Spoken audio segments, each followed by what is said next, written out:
What's the deal? What's the deal? We back again. PolitiKan The Podcast, man. Same crew, new time, man. Mondays, 10:30. We hitting y'all with the content, man. Back again. So let's bring in the cast. You already know who it is, man. We got the mayor, the famous homie. You know, y'all came through. And the prolific Ken Chronicles, man. What's the deal, fellas?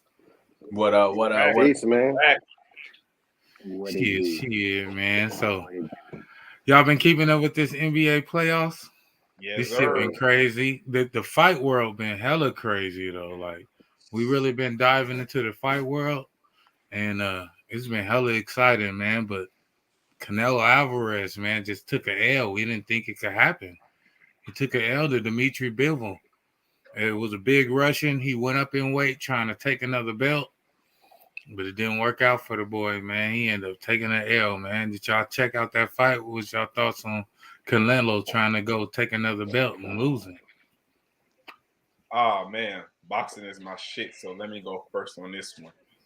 Canelo, as you said before, he seemed indestructible. You know what I'm saying? I really didn't see him realistically losing another fight. You know what I'm saying? The rest of his career based off the competition right now. It looks like he wiped out most of the people. I thought he avoided a few cats like the older Charlo brother, Andrade, and the other strong middleweight. I forget his name. But Canelo, I think what happened was he's been relying on his power too much. He's been able to take guys out with his body shots, break them down with his body shots, and he's been able to take guys out in late rounds with his power. So he banked on that too much.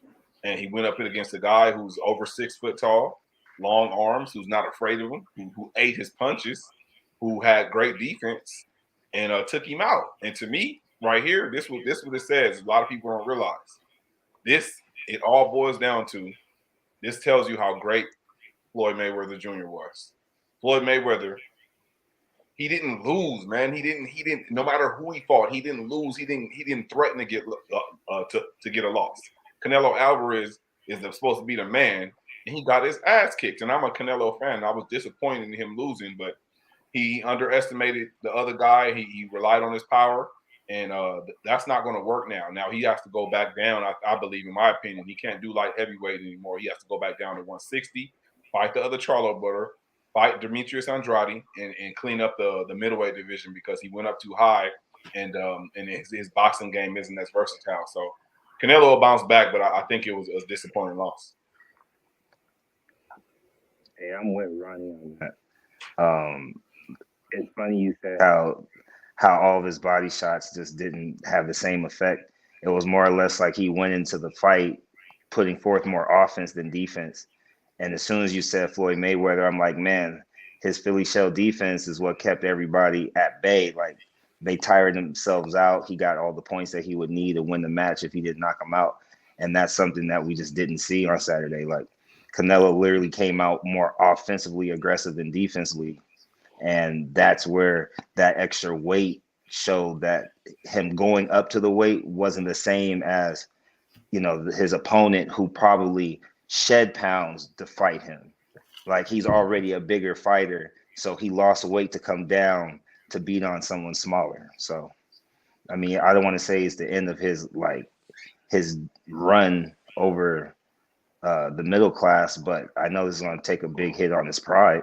And everyone that he fights now moving forward is going to think that they can knock him out or at least just win the fight. Like, he won't have that fear factor anymore. He's just an average fighter. Not knocking his legacy though. Yeah, man. I agree with everybody's sentiments who's spoken so far, man. I feel like this was a new challenge for him, going up in weight, and a lot of times, when you go up in weight, at least for combat fighters, I've noticed, going up in weight is one thing while you're actually training and stuff, but to go up in weight after the fight actualizes, it's a whole different dynamic. He came out pretty aggressive. I thought that he would probably try to work a little bit more on the inside, being that he's about 3 inches shorter. But I mean, he just got outboxed and pretty much outclassed. Do I think he's done? No. But I also agree with what Alvin just said too, though. I think he needs to go ahead and come back down. I didn't watch it. I'm probably the only person on here that did not watch it, so can't comment on it. I didn't watch it. If it's based upon the picture that I seen, though, that picture, that yeah, it wasn't a very nice look, you know. So, but I didn't watch it. So Canelo usually tries to wear you down the first couple rounds with body shots so that it gets you to guard your lower body and it gets you to drop your hands so that he can go for that knockout, for that power punch. And when Bivol ate those punches, that whole strategy was out the window. So now you done lost 7-8 rounds trying to do this strategy, and them hands ain't dropping. And now you're tired, and now you can't continue with this offensive onslaught. And I feel like ultimately that strategy that he went into the fight with is what cost him the loss. Not his skill, not his power. He went in with a strategy that ended up not working out for him. Hey, So Kalum, let's get do you feel that yeah. Bivol, Kalum, just one question. Do you feel that Bivol, if I'm pronouncing his name correctly, do you feel like he watched a lot of film and really studied Canelo's strengths and weaknesses, like going into the match? Mm-hmm. I think that he knew that was Canelo's strategy. So when Canelo came with the exact strategy he expected, he was like, let's go. You know what I'm saying? And that's why he dominated the fight from start to finish. You never seen Because it was Canelo that barely any tired. inside work. Mm-hmm. I think it Exactly. was more It of was very. I think it was more of him just being longer. Canelo hasn't really fought anybody that long. Even his last fight at 175, he didn't fight a guy that was that long. And you got to remember, Canelo, he walks around at about 180, 185. So it's not like he Yeah, was a for sure, smaller man. Ronnie. He walks around at about 190. So he weighed enough. The guy, he was hitting his arms a lot. Even in a press conference, he said he was hitting his arms a lot. And that usually, when you hit arms and in the guard, it usually, like Kalum said, makes him move the guard. And that shit didn't work. He was hitting his arms and he ate that power. So the power, Canelo usually is able to get guys out in the 9th, 10th, 11th round with his power. And that shit didn't work this time.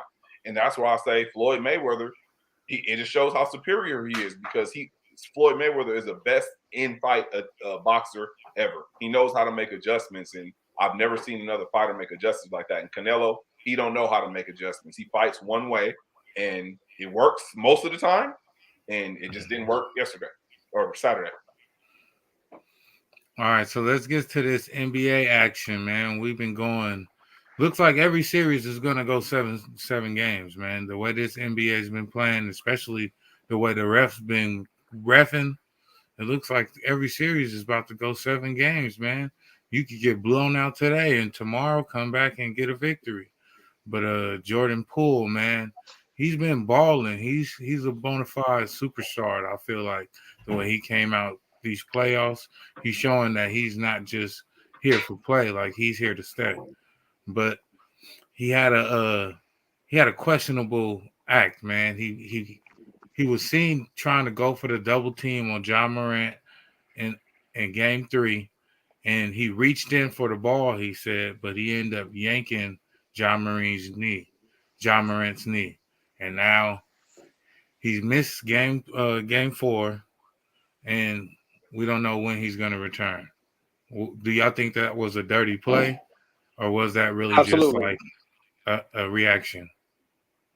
That was a dirty play. That was a dirty play. I guess when you look at it in real time, I guess that's not a good analysis. But when you go back and actually look at the replay, he visually looked to where he wanted to grab, and he pulled back on his kneecap. So for sure, I think that was a dirty and intentional play, because he could have grabbed anywhere else, but he specifically looked first and then went to the knee. Absolutely. Hell no, that wasn't no dirty play. I don't think in real game action you could be that calculated and get it that on point to grab somebody's knee and twist it back. That's not even the play that Ja got hurt on, first of all. Second of all, I don't think it was dirty. I think it was unintentional. I think he was going for the ball. He just happened to grab him in a spot. Now, if you go outside and do this on a court, plant your legs and get in a decent defensive stance, and someone pulls you, they're not going to that's not going to bust something up in your knee. So I don't think that's not the play he got hurt on, and I don't think Jordan Poole is a dirty player anyway. I think in real game action, it'll be just hard to be that on point with pulling someone's knee back. Like, I don't think so. Hell no. I think it's a lot easier. Honestly, Ronnie, I think it's a lot easier than what we think, especially when we know. I mean, they know what's the ailing injuries on players, man. I mean, I don't put anything. I'm not saying a dirty player. I'm just saying that it just looked like a dirty play to me. And, I mean, that's an easy grab, though, right? You don't think so? No, because I don't think the Warriors, especially as a team, the Warriors don't fear nobody. They went up against LeBron James 3 or 4 years in a row. Like, you know what I'm saying? Like, they don't fear Ja Morant. They don't think Ja Morant could take them out. The Warriors believe they could beat Ja Morant and the Grizzlies. You know what I'm saying? Like I said, they played LeBron in the finals 3 years in a row. Why would they be scared of Ja Morant? Why wouldn't they be? No, Because Ja Morant was top 5. He was top 5 of the league this year. What do you mean? He is, but was that Ja Morant as good as 2016, 2015 LeBron James? There's no comparison. We're talking about what's contemporary and what's now. I'm just saying the fear factor. If they were going to fear anybody, they would have feared LeBron, not Ja Morant. I don't get the correlation, but Go ahead, Alvin. So I have a few things to add to this. So first thing off of what Ken has said, you're only looking at what they want you to see as far as slowing down the replay for you to see his hand grabbing his knee. Everyone's kneecap moves. It doesn't mean that it hurt him, just like Ronnie has said. Like literally the 2 plays prior to that was when he hurt his knee. He just finally decided he was on go out because he couldn't handle it anymore. On to the whole, like, why would Golden State even be worried about Ja Morant? I don't know if you guys are aware or not, but Greg Popovich and the San Antonio Spurs aren't the same anymore. So when you look at the West, who is the most dominant team in the last 10 years in the West? You look at Steve Kerr coming straight off of Popovich's staff. You look at Clay and Steph coming straight off of Mark Jackson's mentorship. They are the new face of the West, the new age San Antonio Spurs. So why would they have to change their image and make someone like Jordan Poole or even allow Jordan Poole to do something like that? Because you know more than anything else, all the games are going to go 7 games except Golden State because LeBron's not in the playoffs right now. Kevin Durant's not in the playoffs. The ratings aren't there the way they should be. Yes, you have a lot of teams who are in small markets, so you have more hometown type people watching the different games. They're trying to put more games on ABC 7 already, even though they normally didn't do that until the conference finals. They're trying to save the brand because right now the brand looks trash. Like I know Ja Morant has the AI mixed with the Derrick Rose type of like vibe and everything, but he's only in his 3rd year. So what can you expect? He has to get injured. He has to take his lumps. He has to have his bounce back before he can be an MVP. He just came off of most improved player. You know what I mean? So it's cool to argue about within us, but in retrospect, Golden State has no one to fear, not even Phoenix in the West. They have a cakewalk to the finals if they play the way they're capable of playing. Oh man, I've been waiting to get this out. So before we get on the whole topic and everything, I just want to come on the public record and say, wasn't in the beginning of this year. Once again, I'd just like to remind everybody, in the beginning of this year, a panel of gentlemen have said that my team was going to be trash. And I just want to come on the record today, ladies and gentlemen, and say, even though my team is eliminated, we did better than both of you guys' teams.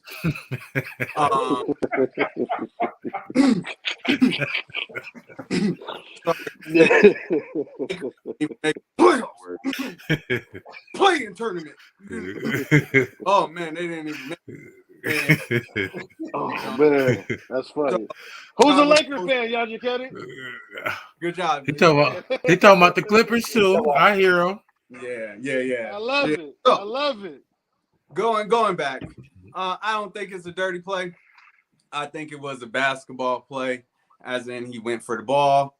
I think Ja puts a lot on his body before that play. I mean, even before that game, he already had a hurt back. The way he landed on his back the other day, pretty much like the mayor said, he'd be getting his AI and D Rose on, and we seen what happened to D Rose after his third season. Not saying it's going to happen to Ja, but if you keep going in the air like that, you are putting a lot of tension on your knees. So the way he be flying through the air, the way you come down, it's going to take effect. So maybe the little tweak or little touch to the leg or whatever it was, don't know how severe the touch was, but whatever it was could have been the X factor, but it had to have more. That I mean, somebody touching your knee in basketball, I don't think that's just like, okay, I'm out. Like, no, it has to be more than that. I think it was heard before. Let's go Chicago. Let's go Chicago. Hey, Yajiketa. I got a question for you, Yajiketa. What do you think Ja Morant needs to start working on now to kind of preserve his career as opposed to what we didn't see Derrick Rose do? He has to do the same thing Derrick Rose did right now. Develop a jump shot. If him and Giannis, if they both develop a jump, if Giannis develops a jump shot, it's over. But once you develop that jump shot, people will respect you a little bit. Then you don't have to go into the lane and do that. Right now, Golden State is like, go ahead, Ja, take that three. We know you can't hit it. We'll live with it. Same thing as people do with Giannis at the free throw line. Now they don't do it as much to Giannis because he's making his free throws now. So once Ja gets that jump shot down and it don't look like this, you know, like a little T-Rex, he good. Ja is actually making the three ball at a higher clip this year. Right. He's improved his shooting. Yeah, I don't think the problem is that he can't shoot. I think the problem is the way he plays. So he still doesn't want to, rely more on getting an easier basket instead of taxing his body by attacking the basket the way he does. I think you need to switch up his play in order to preserve his career and have longevity. Like, you know what I'm saying? You saw the greats like Kobe, reinvent his game and go to the post and mid-range, or LeBron is shooting his best right now. LeBron's shot is the best it's ever been right now. And he finally got his shot right. Finally, you praise LeBron. Late in his career. You still have to mention Kobe, but you still have to mention Kobe in the same breath. Finally. Mandatory. But those two guys, they work on their jump shot.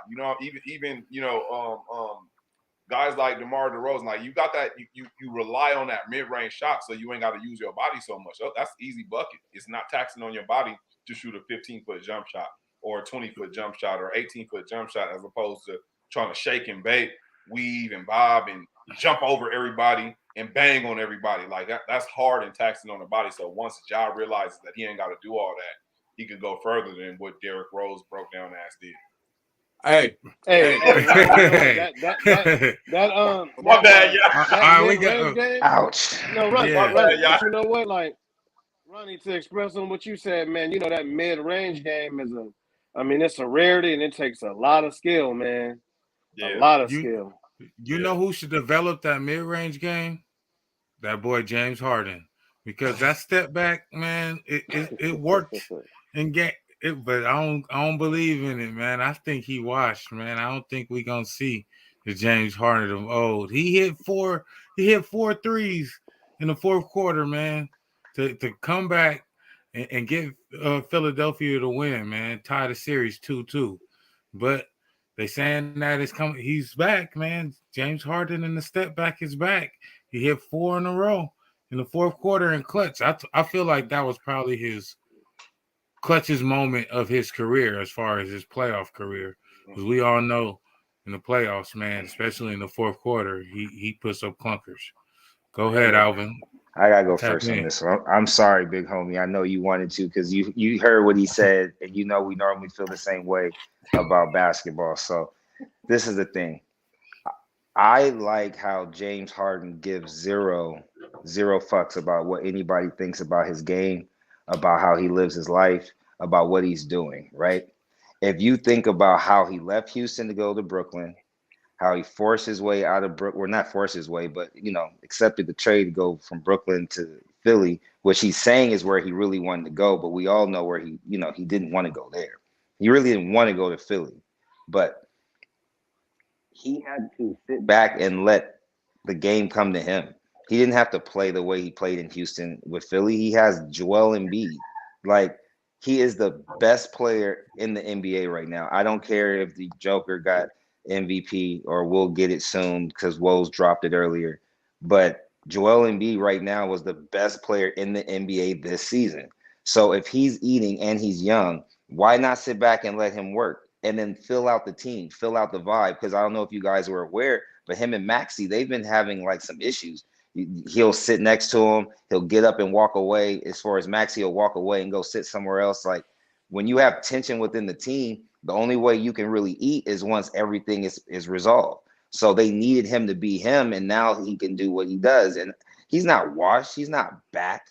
He's never really left. He just chills. Like, he hangs out with Travis Scott. He hangs out with Lil Baby. He's living his life. He doesn't have any kids. He doesn't show any women, like, as far as in the social media limelight. So if he's messing with an IG model, if he's married, we wouldn't know.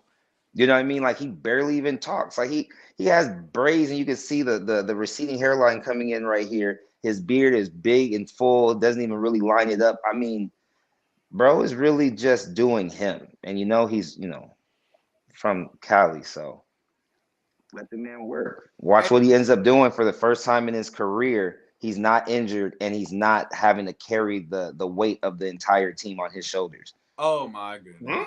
Oh, wait. What? Ronnie, wait, what you do? You said, huh? He's not carrying the weight of the entire team on his shoulders right now. Joel Embiid is. When he was in Houston, CP3 might have been a better point guard than he was a shooting guard, but he still was the one option. So what happened to those two games? What happened to those 2 games? They was down 0-2, getting blew out. Wait, you talking about this season? No, look. If you guys really think about the playoffs and not regular season, you're supposed to win your home games. When you're at home, you win your 2. When you go away, his numbers are down in the playoffs. No, but his numbers are always down in the playoffs. You're acting like this man has ever done anything in the playoffs. The most he's done now, though. No. But the most he's ever done was when he was with OKC with Russell Westbrook and Kevin Durant. When he was with Houston and he was the number 1 option, that's a different James Harden. He was going to work. Numbers were matching Kobe, and he wasn't really there yet. Mature wise. I feel like right now, the first 2 games, they got beat up. And you know why I said that him and Maxey had issues? He gave up the ball. How many times did you watch in game 2, that he would pass the ball and go stand like this in the corner or stand at the wing? They weren't even double teaming him. They weren't shading him or anything. He would just stand there. When you're not engaged in the game because there's issues within the team, it shows. Game 3 and game 4, it was a completely different game. Just like when Joel Embiid has to carry Ben Simmons last year, Joel Embiid made James Harden be a better player because he brought it out of him, because he's the best player in the NBA right now. I'll stop talking. I'll stop talking because you guys know I'm right. Alvin, I want to ask you one. Let me ask Alvin one question. Right. Alvin, is James Harden top 10 right now in the league? No. Would you pay him $22 million a year? No. He's not top 10 in the league this season. That's because he's not top 10 in the league this season doesn't mean he didn't earn and deserve the money that he got when he signed his contract. Okay. But if you look It's at what not- he's done the last 3 seasons, he chose to not play better. He didn't Would you give admit him the that he max? had. Would you What give right him the now? max? What when it's time to resign? He got to opt in, and then his contract is up. So he's going to opt in for next year. But after that, he's a free agent. So he's going to be looking for a deal next year. You're going to give him the max. No. Depending on how this playoff goes and how he comes into next season, no, he doesn't get a max anymore because he's already over 32 years old and he's not being consistent like he should be. But he's not washed. So he's washed up. Listen, You know what? proved No, he's no. no. Let me He's get not on James washed. Harden. And Come on, go ahead, Ronnie. Go ahead, Ronnie. because he's not washed. He's not Let me washed. And address- he's not back. First of all, Joel Embiid is not the best player in the league. Giannis What? Antetokounmpo is the best. You player. ain't watched no basketball. This Joel- season, You ain't watched no basketball. Hold on. This season, Joel Ronnie. This Embiid- season. Joel Embiid. What basketball did you watch? Once again, here we go. Only looking at one side of the basketball. Joel Embiid offense. he's not dominant on the other side of the floor. Giannis is dominant on both sides of the ball. First of all, Giannis is the reigning Finals MVP who dropped a 50-piece in the finals to get it. Giannis is a reigning champion. He is the best player in the league, first of all. Second of all, now back to James Harden. James Harden, I remember when he was averaging 36 a game, and everybody was saying in Houston. when he was in Houston, everybody was 3 saying years ago. better scored than Kobe and Let me MJ. And when him and Embiid got together, it was Kobe and Shaq Part 2 all over ESPN. I get so sick of ESPN overreacting to games or overreacting to a couple of games. James Harden is definitely fucking washed. They changed the rules on how they call the game. They're not giving them those ticky-tack fouls, that bullshit ass And step that's making back the is not difference. working. And that's making the difference. It's making a difference. That bullshit ass step back is not working no more. James Harden is not capable of putting up superstar numbers anymore in the regular season. To Alvin's credit, like he said, he's never did nothing in the playoffs. He's never, ever had big games in the playoffs. So this ain't nothing new. I'm just saying in the regular season leading up to this, James Harden wasn't doing shit. He looked like shit. He looked slow. He looked like all his moves are old. They done figured him out. James Harden is His not moves are old. No, James out of Harden- shape. He was out of Listen, shape. Hold He on. was out I of want to shape. say something. James Harden step back is equivalent to the Shamgar move. How many people that move has transcended the game? These No, it hasn't, youngsters because are it in has there not- practicing that James Harden step back. It has not led to success though. So even the 4 threes he hit yesterday in yesterday's game, those weren't clutch threes. That game was never in doubt. When the game is in doubt, you can't rely on James Harden. When they're up about 6-8 points, of course, there's no pressure. Of course, he's gonna hit those threes. Let the game be tied, or they down 2, or up 1, or up 2. Those threes aren't falling. They've never fallen in the clutch for him. That man has never showed up in the playoffs, and he's had his best years behind him. James Harden is washed. I wouldn't pay him shit. All right, yeah. All right, yeah. I am 130 and 100% with Ronnie, where James Harden has been garbage. And he's garbage. He's not okay. He's not garbage. I'll take you back. Okay. He's not garbage. Garbage is having a playoff championship team, and your playoff championship team doesn't even make the play-in tournament. That's garbage. Lakers. So, Lakers. we ain't talking about. What's up, Alvin? Oh, my. That's garbage. Garbage. But James Harden, 17. That's all I'm gonna say. time after time, and he just don't show up. You can't be like, oh, he was balling out in Houston. Guess what? They didn't have nobody else in Houston. So he got to ball out. And he got to ball out because nobody knew about that step back. How do you stop the step back? Once people figured out how to stop the step back, guess what? His game has stepped back. The league stopped the step back with the rule change. Oh, so nobody figured out how to stop it. The league, But stopped he's it. still doing. But he just did it, and it worked. Keep going, y'all. My bad. It's only good because he was able to change the rule. If you got one thing to your game, I mean, That's his fault. He never developed. So that's his fault. At the end of the day, James Harden had Kevin Durant twice. He had Chris Paul. He had so many stars, and you still can't make it to the Western or Eastern Conference Finals. Exactly. And you the top 10. James, you know what? James Harden, his game was a gimmick. It just worked for a certain. You guys are listen. You guys are being so disrespectful. No. Can I finish, Oh Alvin? Look, when James Harden, when he's not getting those calls, and he's not going to the line, it's a whole different dynamic on what he averages per game.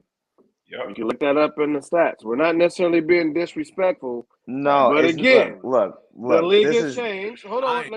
Just let me finish. You're a Lakers fan. It's not about the Lakers fan. First of all, Alvin, I'm not. I'm just getting to the point. I understand that. But you're a Laker fan, so things that you say are questionable. I don't know how credible they are, but man, like we see that James Harden, his game is declined, and it's fine. He's just coming out of his prime, and it just didn't work. He's no longer a max player. He's no longer a superstar. We might not even think that he's an all-star. I mean, look at your man Carmelo. James Harden might be on the Carmelo Anthony status. 19 years. That's 19 years. James Harden's not in his 19 James Harden and Carmelo Anthony are kind of right here with each other. That's Calum, that's not a good comparison. No, don't do Carmelo. Carmelo played big in games. Carmelo showed up. Carmelo did not fold in the playoffs. Carmelo was going toe-to-toe with Kobe and lost in 6 games. Yeah, but he chased money going to New York, and now he's never a champion. Then he couldn't make it in Houston. You guys are really big. Speaking of Houston, he couldn't make it in Houston. What it was like 10 days? It was like 10 days, like 3 games. I wasn't Houston either, playing with that sorry ass nigga James Harden. Then he was over there, OKC. Hey, Russ, bro, we talking about Melo. Oh, no, we talking about Melo. Listen. We talking about Melo. Why are you guys? Look. You know. You want to know what's funny? You know how I know I'm right. It takes all 4 of you to try to shut me up about a fact. When normally I'm the one. That's coincidence. You went all the way. No, it's not coincidence this time, kid. You went all the way as far as bringing Melo into this. Come on now. That's look. Here we go. Who brought Melo into this? No. I'm gonna keep it a buck with y'all. Look, I'm gonna keep it a buck with y'all, right? So I was just playing adult league at the gym where you guys did the dunk contest and all that. Shout out to Gilbert Arenas because I was talking to him after the game. How many points I almost had a triple double. I only had 9 points. I went 1 for 7 from the 3-point line because I was my first game playing with them. But hey, you know what's terrible? You play me, I dog you on camera. Oh, for sure, absolutely. Don't tell me it's terrible because you sound like Skip Bayless. Now, what I'm saying is back to Gilbert Arenas. That's the point. Right. So back to Gilbert Arenas. We were talking about he was literally talking about how everybody keeps doing all this talking about NBA players like they know how hard it is to get to the NBA or even what they're capable of doing when they can flip the switch on and off. James Harden left the switch off for so long that we're talking about him like this, and he has a game like that because what did Stephen A. Smith just say before the game? Everything we just said. And then what did Stephen A. Smith say immediately thereafter the game?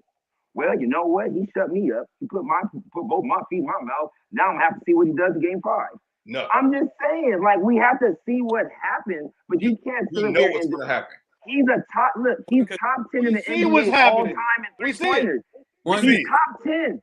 Top 10 in the NBA in 3-pointers all time. This ain't a history contest. How do you take that away? This ain't a history contest. All right, man. We gotta move on.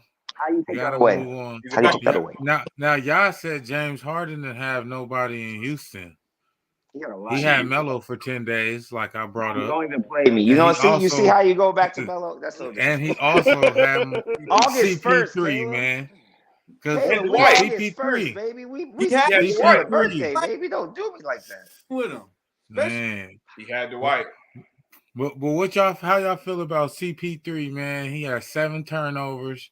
Next game, he gets fouled out. he's getting frustrated. There's stuff going on with his family getting pushed in the crowd. He's like emotionally all over the place right now and out of control and out of character. He famously came up short with James Harden when they had that chance to beat Golden State and he blew out his hamstring. Then last year, they had a perfect chance again. And what did he do? He got injured. And now he's not injured, but he's losing his shit. How do y'all feel about Chris Paul? And y'all think that Phoenix got enough to get Luka and them out the way? I'll be quick. Yeah, for sure. No, Ronnie, I'll be quick. Ronnie, let me go first. I'll be quick. Right. This was one of those paid games that he knew he was supposed to lose. He was emotional because he couldn't hide it on national television. His mom and his wife knew, and that's why they ended up talking shit in the stands, and that's why they got pushed. The NBA is entertainment. What? They turned the NBA isn't entertainment. Don't it is. And don't the Lakers started cheerleading. The Lakers started cheerleading, so don't start there with like I don't know entertainment. But I'm saying Chris Paul is one of those type of players that he wants to play every game at the highest integrity to the best of his ability. And if he knew that they had to take a dive for game 4 so that it could be 2-2, he probably couldn't even play the game the right way, so he just threw it. He just didn't play well. If you look at half the fouls he made, the refs were waiting for him to just move his hand to blow the whistle. So I say that's what it is. And the stuff with the fans, with his mom and his wife, like, I don't know how you guys feel, but all the stuff that's been said with Westbrook and everybody else is one thing for you to talk crap to a player. It's another thing to in a certain extent, attack their family while they're playing, and they're present. Alvin, how did he throw the game and he didn't agree on the foul that was called on him? No, his game. He threw his game. Chris Paul hasn't had 7. Game. Okay. Chris Paul hasn't had 7 turnovers in one playoff game, all the way back to New Orleans. I'm talking about he hasn't even had one with the Clippers. 7 turnovers, under 5 point or 5.7 turnovers. You haven't seen numbers like that since New Orleans Hornets. Before we go to the conspiracy and people throwing games in the NBA, it's really hard. Exactly. Thank you, Ronnie. Hey, Alvin, Scott Foster. Listen. Hey, this is Alvin. It's really hard to believe conspiracy that. Alvin. Alvin is a conspiracy Alvin. That's your new name. This is true, man. Sometimes I'm with it, but it's really hard to go conspiracy because it feels a conspiracy.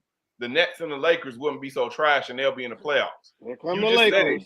Durant and LeBron are the 2 biggest names. How much money do you think they brought in by them not making it? Let them talk, Calvin. Let them talk. If the NBA wanted to have a conspiracy, they would definitely have Kevin Durant and LeBron James in the playoffs, first of all. So let's get to CP3. Play chess, man. Let's get to CP3. I don't think it's much of a conspiracy. It's more the fact that we forget CP3 is 36, 37 years old. Okay, he's not young Chris Paul no more. Although he's played years above his age, he's played like a 32-year-old, 31-year-old. He's still 36 and 37. So it's not far-fetched that he's going to have an off game on the road when he has to deal with a backcourt like Luka Doncic and that who's other kid, Hardaway, Brunson. They have a backcourt, a nice backcourt over there, and he's not Brunson young. Is big. He has old legs. Brunson's the big. So the backcourt over there in Dallas is wild. He has old legs, so he has to chase around those guys defensively. Chris Paul, he's not going to be able to do that every game. But guess what? And I'm not even the biggest Chris Paul fan. The big games, Chris Paul shows up more than he doesn't. Chris Paul has had a couple of 14, 18.4 quarters to eliminate teams in this playoffs. So game 5 back in Phoenix, you better believe Chris Paul's going to show up. And I still pick the Suns in 6, and I picked them to go toe-to-toe with Golden State in the Western Conference Finals in a 60-game series. I picked them to lose, but I think that they can win and they can get to the finals. So wouldn't it be a part of a conspiracy if Lakers? No. Watch where he goes with this. Lakers.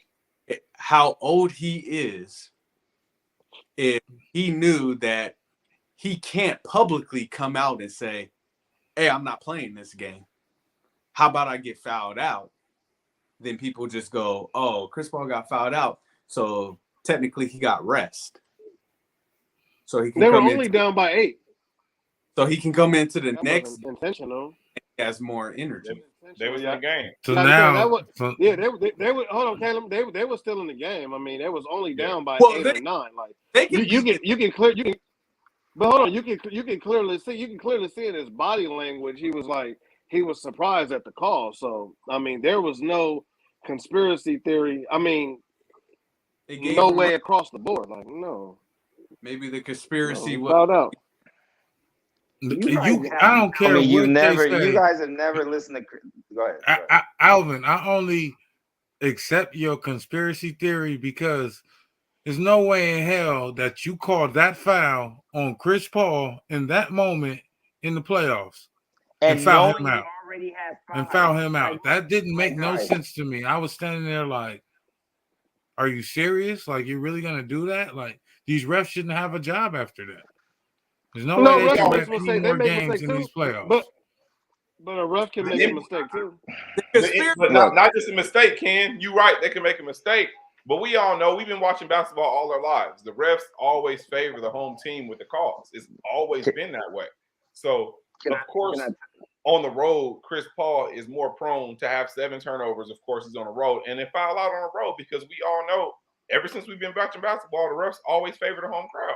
So that's not a surprising call to me. Yeah, maybe the NBA has other agendas, but to actually be successful at fixing the game, I think it takes way more than what we think. So let's not forget during the entire pandemic, there's been a lot of documentaries that's come out. Multiple referees have talked about betting and about how they know that games are supposed to be thrown and how certain teams are supposed to win. The stats about which player does what is up to the player. But if referees who are paid thousands of dollars to referee the most sought after athletes in the world, if they admit it out their own mouth because they're already out of contract and there's no clause that's going to come back and get them sued, why would I not believe it? And I'm just saying that's me a fan of basketball, right? And then I'm going to move forward with my conspiracy and I'm going to leave it alone since you guys want to throw me off like as if I'm not an influencer and the stuff I say doesn't matter. Yes, I have it tonight. I'm telling you, I was talking to Gilbert Arenas. We was chopping it up. My daughter looked at me. She was like, wow, Dad, you think you're cool? I'm like, ask him if I'm cool because I'm cool because he's talking to me, right? Like, we got pictures. We met each other multiple times. But anyways, here we go. They win. Listen, they win at home, right? Watch this. They win at home in game 5. Chris Paul has a good game. They go to game 6 and watch Scott Foster be the referee at home for Dallas. Watch how all the way up until that game, they talk about how Chris Paul hasn't won one playoff game with this man as one of the 3 referees on staff. He's going to lose the game, which will make him 0-17 with him reffing, and then he'll go to game 7 and they'll win in game 7. That will then give Golden State an additional how many ever days to rest to be prepared for Phoenix for the Western Conference Finals, because I think if we really think about it, why wouldn't we want Golden State to win if we were the NBA collectively? Mm-hmm. When Golden State wins, Laker fans are happy too. You remember, because you have a lot of bandwagon jumpers, and then you have more conspiracies about who's going to leave. Is Steph Curry going to stay? Is Clay going to stay? Is Jordan Poole going to get traded for somebody? Are they finally going to let go of Clay? Like, there's so much interest in Golden State winning than any other team right now in the playoffs that, mark my words, Phoenix wins game 5, loses game 6 because of Scott Foster, wins game 7. Golden State finishes off the play, whoever this is. He low-key damn, you dissing Memphis. Don't even know him. He low-key Alvin just low-key contradicted himself. Just a couple of minutes ago, he said, what are teams supposed to do? They're supposed to win their home games, right? So why does that not apply to this series? Dallas is supposed to win their home games, right? I know. But remember the game that Chris Paul just had in game 3. He had such momentum that he was going, like, game 3 he played great. In but it was a road game. It was a road game. It was a road game, and if they would have won Game 4, that would have put them 3-1 going back to Phoenix. That would have threw off everything. Now that gives you the 2-2. It gives you a potential 7 games. Go ahead, y'all. All right, go ahead, y'all. The Chicago Bulls won on the road, so there goes the theory. Actually, it's not a theory, y'all. I'm just not gonna cut you off. It's just you're supposed to. So you're supposed to hold home court. That's all I'm saying. But go ahead, y'all. Go ahead. My point was not anything to do with what you're saying there. It just has to do with Chicago Bulls. I know. And my agenda for today is this: that one game that my Chicago Bulls won is one game more than the Lakers. 17. Alvin, 17. Hey, Alvin, you having a tough night tonight, man. You know, repeated 17, but Lakers won't win another championship for the next 10 years. So, and even in the next 20, they'll still have either the most or second most in NBA history because Boston has to win to beat them. Y'all still paying Luau Dang, man. That's how fucked up. No, we're not. You still paying Luau Dang, bro. He's off a contract, Caleb. You know it. Don't play with me. You know he's on a contract. The season's officially over. His contract is done. Bull ever. Luau Dang. Good job. Get your money. All right, man. So we got to get to this Kevin Samuel news, man, because I really wanted to tap in on this, not necessarily his death or the accusations and rumors going around his death, but just all the slander on his name once he let that man rest in peace. The moment that they found out, it was like they were celebrating his death and saying black women are undefeated and that he deserved to die because of his opinion to black women. But the reality is that his show was an open forum and these black women called in for his specialty. So they were actually soliciting his information and they actually wanted this information. He didn't have to go seek out women to tear down and destroy. These women literally called up on his show so that he could critique them. But then he's getting all this slander and this dirt on his name after he passes away. And I just feel like that's crazy. Like how inhuman humans are nowadays. Yeah, I think it was. I had to go back and kind of like do some more research and think about it more because I understand it, man. I understand how black women feel, especially. I've always said there's a disconnect between black women and black men in America. There is. But black women feel that we don't protect them. They feel black men don't protect them. They feel black men don't do a lot when it comes to them. And then to have Kevin Samuels, talking the way he talked. Now, I don't agree with a lot of what he's saying because, I think he could have said it in a different way and his delivery could have been different. But like Kalum says, these women were calling in, asking for his opinion. So why do you need Kevin Samuels to tell you that you're not a dime piece? Why do you need Kevin Samuels to tell you you're not this, you're not that? If you believe that you are, why are you seeking out his opinion? So when you call him and ask him for his opinion, why are you getting mad at what he said to you? Now, like I said, I don't agree with what he did, and I think he should rest in peace. He wasn't Hitler out here killing motherfuckers and putting people in slavery and doing bullshit.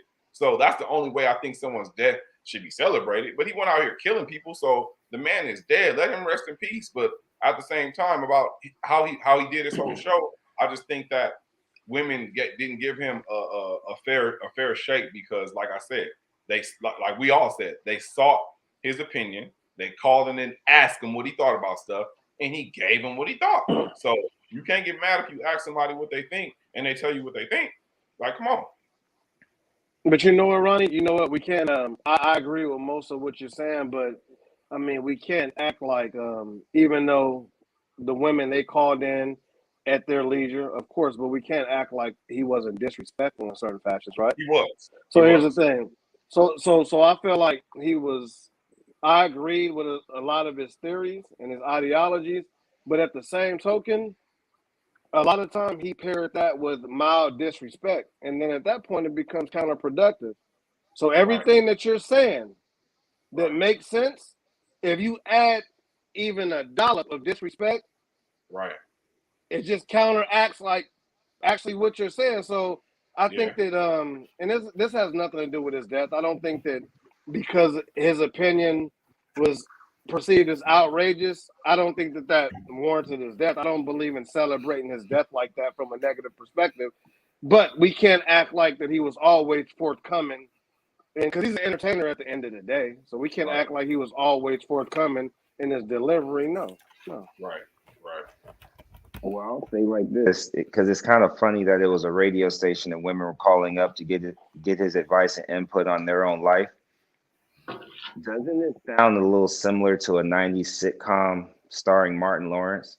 And he had What's Up Radio. And he would sit there and he would sit there on his headset and he would talk about different things. He would ask a question. He said, "What's up with that?" And then he would hit the button. And he'd hit the button and be a woman on the phone. He'd say whatever he had to say, and he would disrespect them a lot. And the studio audience would laugh a lot because remember back then there wasn't being, broadcasted live. It was being recorded in front of a live studio audience, and they laughed. Like, they probably had signs, but we all laughed, like, because back then everyone had a little bit tougher skin and you kind of say what you felt because that's your opinion, and not saying that,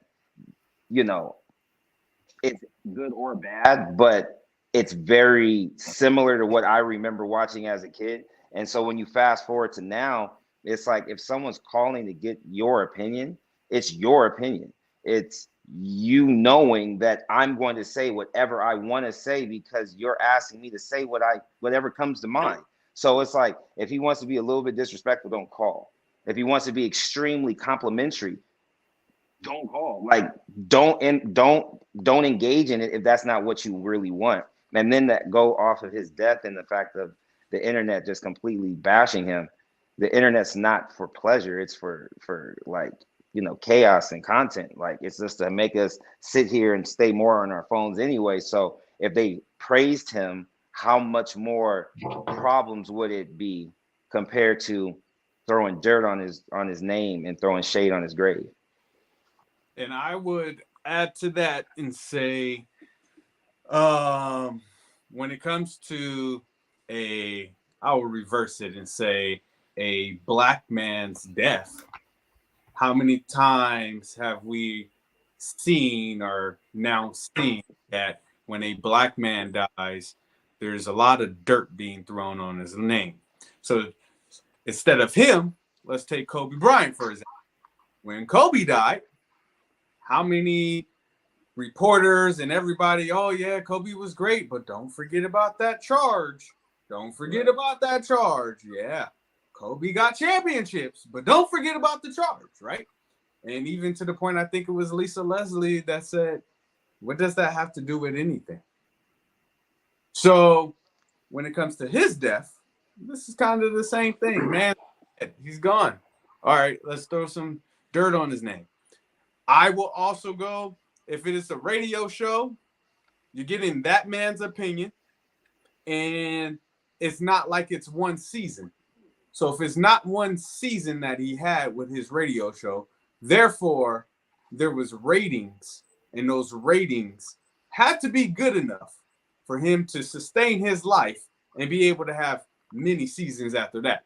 So if his show was that bad and so disrespectful, maybe none of us tuned into his show, but there's enough people in the world, men and women, that watched the show and got the entertainment out of it.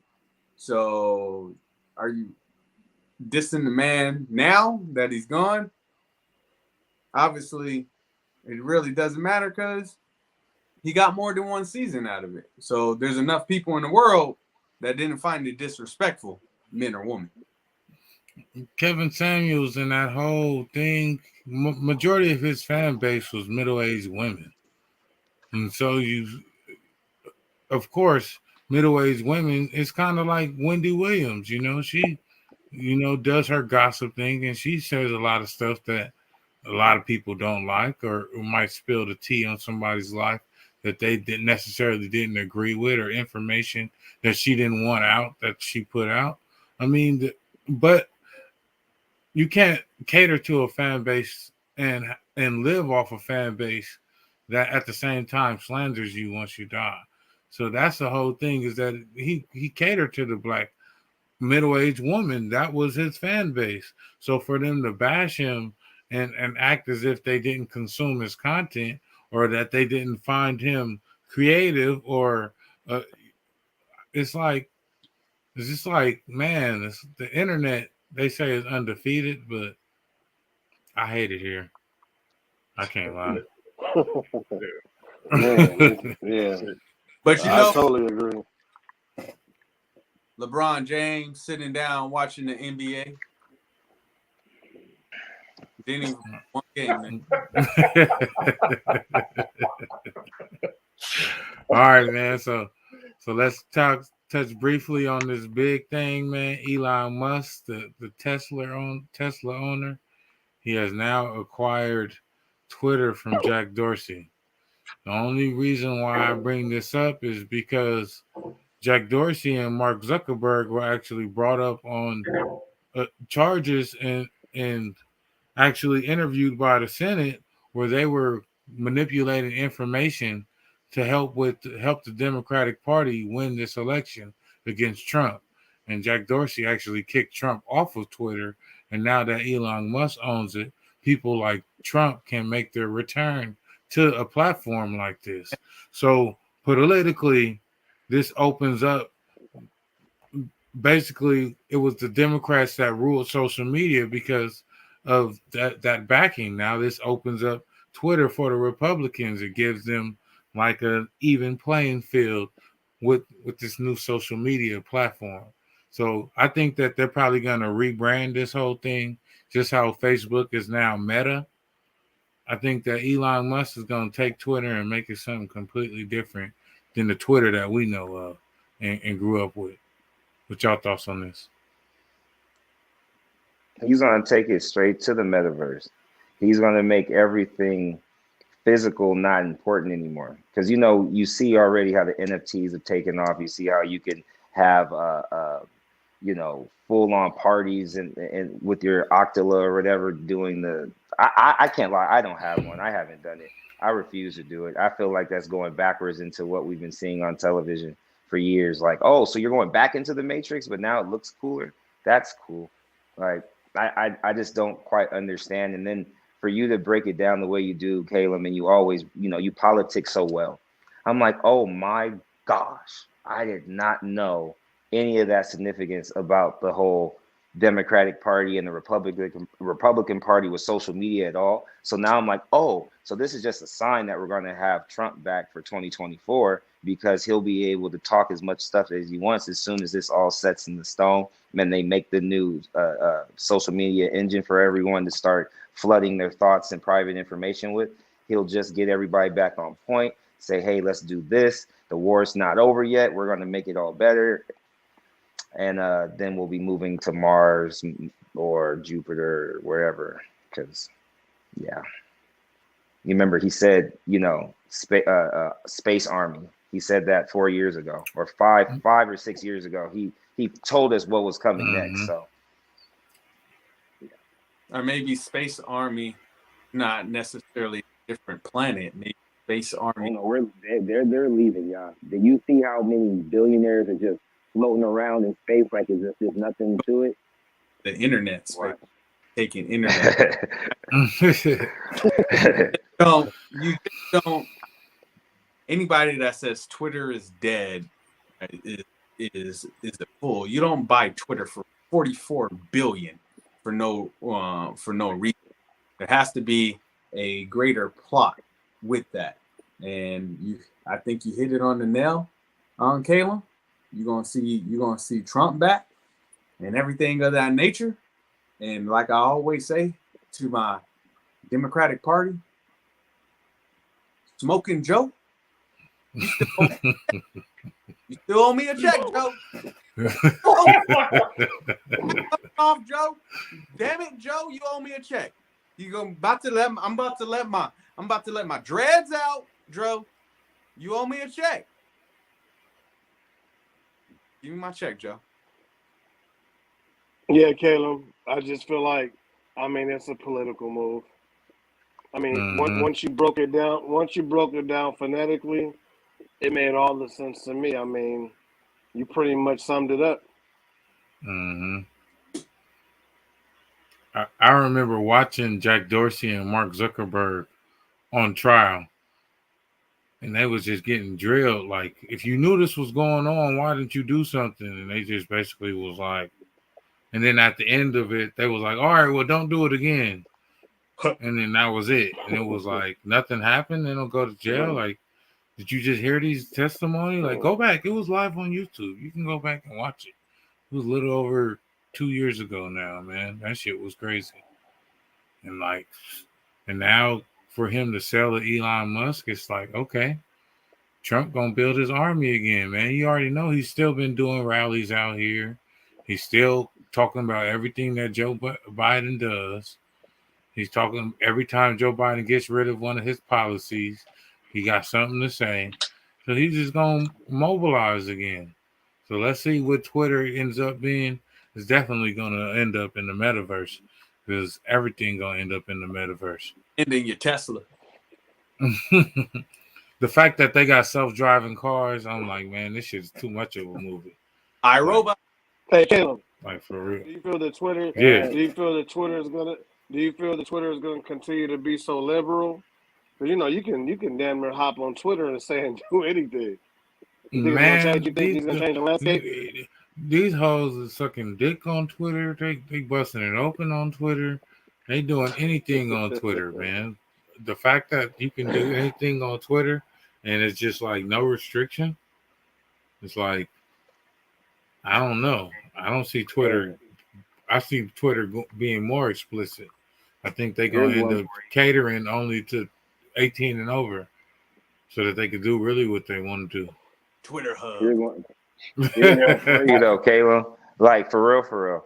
If you think about how much you're able to do, if you see how much you're able to do with the self-driving Teslas, they're going to allow you to have the Oculus on and do the metaverse if you have like a specific app, if you're with Twitter or Facebook. You know what I'm saying? Like, it's going to come a time where you're seeing people being driven by the car while being in another world, like Wally also. Like, you're not going to have people wanting to work out because you can make yourself look good in the metaverse.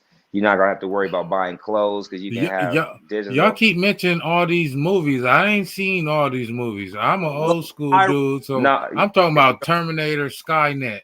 No. iRobot? iRobot? Hey, Demolition iRobot? Like, I don't know all these. We old. I ain't that old. Independence Day. You seen Independence Day? Yeah, man. So let's get some shout outs before we get up out of here. You know what? Shout out to all y'all, man. I love y'all. I respect y'all. This was a good show. It was laid back. Y'all educated. Shout out to you, man. Alvin, God bless you. You always been solid. Ronnie, you know we always go back and forth with the Lakers. It's much respect. And Kalum, once again, thanks for providing a platform for all of us to speak on, man. And that's all I got. Thank you. Shout out to the panel. Love y'all, brothers. It's a late night, but we still getting it in. Always grinding. Shout out to all the Lakers fans out there. Wanted to speak. I never get to speak to you guys, and you guys have been very quiet. It's you guys got a lot to say when the Lakers are going on. So I'm just trying to come back to the party and everything. You guys are looking at the number one Laker hater, and I admit it. So I hate the Lakers too. It's me and you, 1 and 2. Me too. Okay. This is a panel of Laker haters. Yeah. Well, I love my brother Mayor. Though. Ronnie's a LeBron hater though. Yeah. No, I'm not a LeBron hater. We need a one-on-one conversation. I always win. I'm not a LeBron hater. I'm not. I just tell the truth. That's all. I'm not a LeBron hater. There we He's a go. fabulous. That's He's a subjective. fabulous man. LeBron James. Better than Shout out Kobe. to LeBron James. God bless Shout him. out LeBron. That's my shout out. Shout out to LeBron James for hurrying up and getting the fuck up off our team so we can go back to being the Lakers. He's a shit show. He made this shit a shit show, getting rid of all the players, missing the playoffs. Shout out to you, LeBron. Get the fuck up off my team. I want to say shout out to the whole cast. King Chronicles, bro. I love to see your ascending, man, and you continue to grow. Y'all Jaquetta, you as well. Man, all y'all niggas, Mayor, of course, Dank, PolitiKan. Shout out to the crew. Shout out to all the fans that keep on fucking with us, man. Shout out to everybody, man. I just wanna let y'all know that I appreciate being here with y'all. And let's take this show and keep on going, man. Let's keep on growing. Hey, shout out to all y'all. I appreciate you guys always coming at me because I'm the lightest person on the panel. I always feel attacked now by it's other because black you're men. light-skinned. Because I'm a conspiracist. I'm an influencer. I'm just making sure people know that there's other cool light skinned guys out there other than Drake and Chris Brown. No, I'm just joking. The Lakers have 17 championships. Doesn't matter. And even God. in the next 20 At years, all. statistically speaking, there's going to be no team that's going to be able to catch up. So shout out to all the people who love the Lakers, who love the first professional team that's ever had cheerleaders. But outside of that, shout out to all the kids of the Antelope Valley. Shout out to all of you guys, like not just because we do this PolitiKan stuff together, but the fact that like when I follow you guys on social media, I feel like a real life, like a fan. Like you guys are doing the coolest stuff individually. And I can't wait till we can do something cool like Media Day again. Yes, sir. Yes, sir. Like Kalum, are you throwing another media day? Are you throwing another media we're day? gonna do another one, man. We're gonna do another one. Don't Part worry two. about it. Part two. We already got it in the works. We're gonna do something huge though. Thank you, Alvin. Alvin, thank you for pointing that out. I want Kalum to throw another one. Man, but I don't watch. I don't follow a bunch of influencers. I don't watch famous people. When I look for inspiration, I look at y'all niggas, man. I look at Ken taking over this fighter world. He just got an exclusive with Rafael Stotts before he became champ, and then got the exclusive with the champ after. You niggas understand that we just like for him to be fresh in the game in that season. Imagine 5 years in, imagine 10 years in, imagine 20 years in. Like niggas, the ascension is just it's too rapid for niggas to keep up with, man. I'm seeing y'all over here on Verizon campaigns, right, killing it. Congratulations! Like, look at this guy, man. He Mr. Big Shot now. You know what I'm saying? I don't even know the homie no more. You know what I'm saying? And then the famous homie, I don't even know his name. He be on the red carpet killer. He be on the red carpets. I go out there. I'm just Ronnie cameraman. Niggas don't even know who I am. Oh, that's just Ronnie cameraman over there. So right, we're like, hey, put the light on you. Put the light.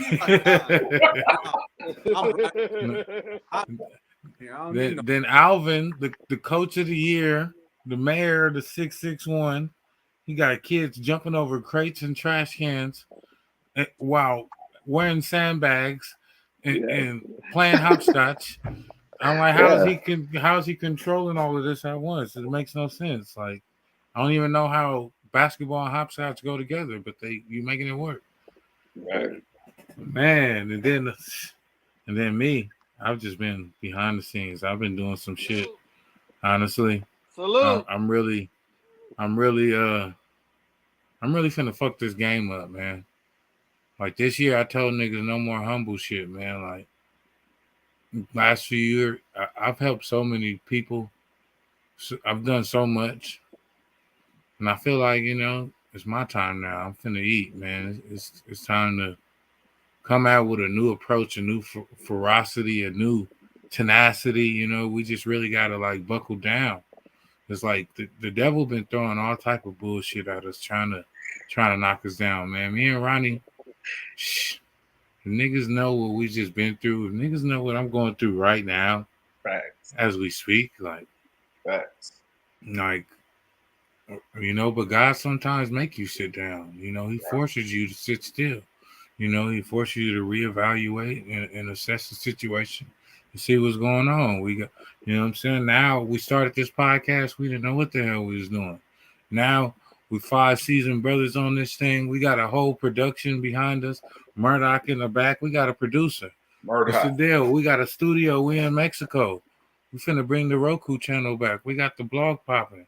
We outside when it comes to the media. We about to be the main media outlet out here. These outlets ain't even on the carpets. These outlets ain't even touching the people. We walk in the room, niggas know who we are instantly because we touching the people.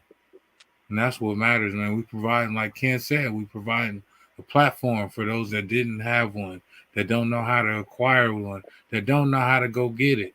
You don't know how? You know what I'm saying? Let me lead you to the lake. I can't help you drink, though. That's on you. Hey, Caleb. Man, PolitiKan The Podcast, man. We out, man. Tap in on all our audio on PolitiKan Radio. Like, comment, and subscribe, man. We out.